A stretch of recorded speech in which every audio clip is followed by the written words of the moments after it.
Vous plaisantez? Vous avez bu de l'alcool ce soir?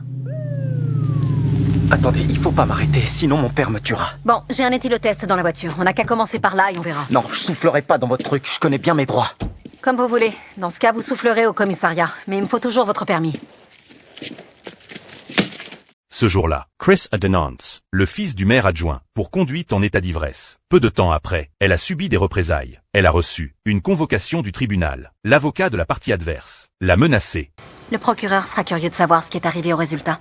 Et quand il aura lu mon témoignage, Jacob devra assumer les conséquences de ses actes. Faites votre boulot. Et moi, je fais le mien. Mais Chris a refusé. Par la suite, elle est allée confronter le maire adjoint. Mais quel malentendu, votre fils conduisait en état d'ivresse. Et vous vous en prenez à ma famille, c'est pour m'intimider, c'est ça?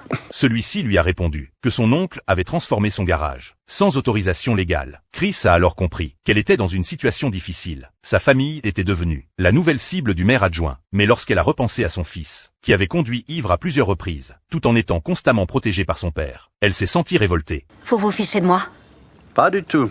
Et pour être franc, ça me déçoit de la part d'un membre du SWAT.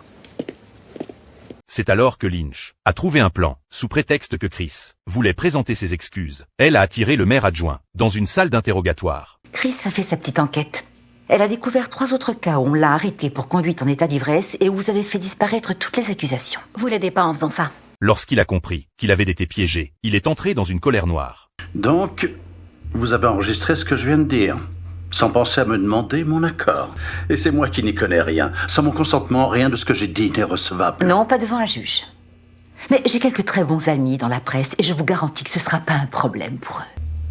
À partir de maintenant, vous et votre fils n'aurez plus de seconde chance. Aidez-le vraiment, cette fois.